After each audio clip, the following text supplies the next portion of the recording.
জাভাস্ক্রিপ্টের এমন একটা টপিকস নিয়ে আলোচনা করতে যাচ্ছি, সেটা হলো একটা ফাংশনের মাধ্যমে করতে পারি যে আমরা একটা বাইনারি সংখ্যাকে কিভাবে ডেসিমেলে রূপান্তর করতে পারি।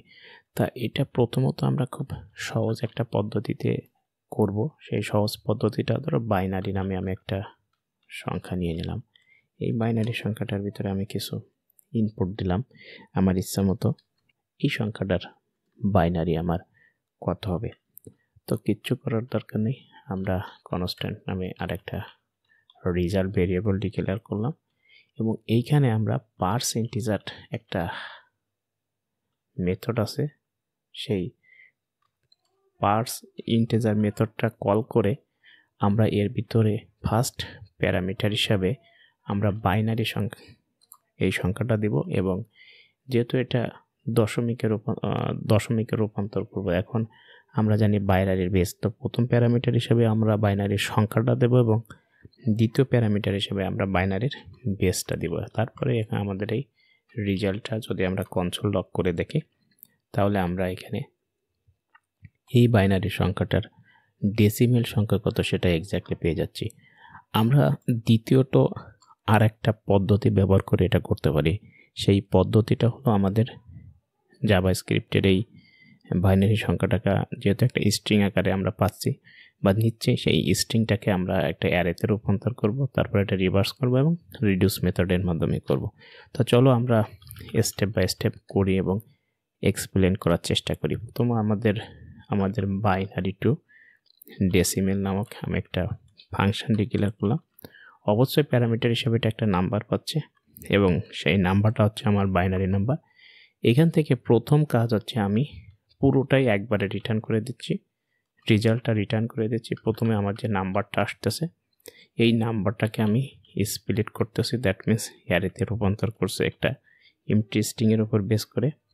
তারপরে আমি এটাকে রিভার্স করছি, মানে ঘুরিয়ে দিচ্ছি, রিভার্স মেথড করছি। তাহলে এটা শুরু থেকে শেষ এবং একটা উল্টে গিয়ে একটা বাইনারি চলে আসলো, একটা সংখ্যাগুলো পেলাম, একটা একটা করে এলিমেন্ট পেলাম অ্যারের। এইবার এর উপরে আমরা রিডিউস মেথডটা অ্যাপ্লাই করতে পারি। রিডিউস মেথড অলওয়েজ আমাদেরকে একটা কল ব্যাক ফাংশন নেয় এবং একটা ইনিশিয়াল ভ্যালু নেয়। আমি যেহেতু বাইনারি থেকে দশমিক ট্রান্সফার করতেছি, তখন আমি ইনিশিয়াল ভ্যালুটা 0 দিয়ে শুরু করলাম।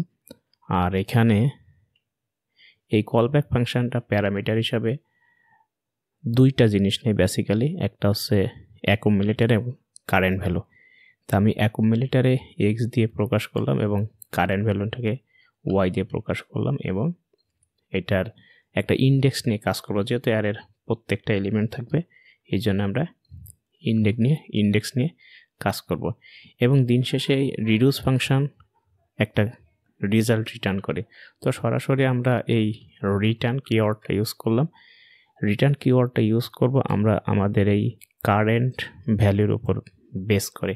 আমাদের যদি কারেন্ট ভ্যালুটা 1 হয়, দ্যাট মিন্স ওয়াইটা যদি আমাদের 1 হয়, তাহলে আমরা একটা টার্নারি অপারেটরের মাধ্যমে একটা কাজ করব। তখন আমাদের যে অ্যাকুমুলেটরটা আছে বা এক্সটা আছে, অ্যাকুমুলেটরের সাথে আমরা একটা ম্যাথ ডট পাওয়ার মেথডটা ব্যবহার করব। এই ম্যাথ ডট পাওয়ার মেথডটা আমাদের কিন্তু প্রথমত দুইটা জিনিস নেই, একটা হচ্ছে এর বেসটা এবং দ্বিতীয়ত এর ইন্ডেক্সটা বা এলিমেন্টগুলো। এটা যদি হয় তাহলে আমরা এইটা করব, আদারওয়াইজ আমরা এখান থেকে এক্সট্রা রিটার্ন করে দেব। তো এইটা ছিল আমাদের রিডিউস ফাংশনের ব্যবহার বা রিডিউস মেথডের ব্যবহার। এবার সময় এসেছে আমাকে একটু রেজাল্টটা প্রিন্ট করে দেখার। তো কনসোল ডট লগ দিলাম, বাইনারি টু ডেসিমেল সংখ্যাটা ফাংশনটা কল দিলাম। এখন কাজ হচ্ছে কি আর্গুমেন্ট হিসাবে পাস করা। তো আর্গুমেন্ট হিসাবে আমি সেই বাইনারি সংখ্যাটাই পাস করে দিলাম, দ্যাট মিনস এই বাইনারিটা। আর এই কনসোল লগ 8 নম্বরের কনসোল ডট লগ রেজাল্টটা আমি কমেন্ট করে দিলাম। আমি এবার কন্ট্রোল এস দিলাম, যেহেতু আমার নোড.js রান করা আছে, আমাকে এক্স্যাক্টলি 216 দেখাচ্ছে, আগেও যেরকম 216 দেখাচ্ছে এটাও। তা আমি এইটা যদি কমেন্ট আউট করে দিই, আবার একটু চেক করে দেখি, আমার দুইটা 216 দেখানোর কথা, এক্স্যাক্টলি তাই দেখাচ্ছে। এইভাবে আমরা জাভাস্ক্রিপ্টের একটা বাইনারি সংখ্যাকে কিভাবে ডেসিমেলে রূপান্তর করতে পারি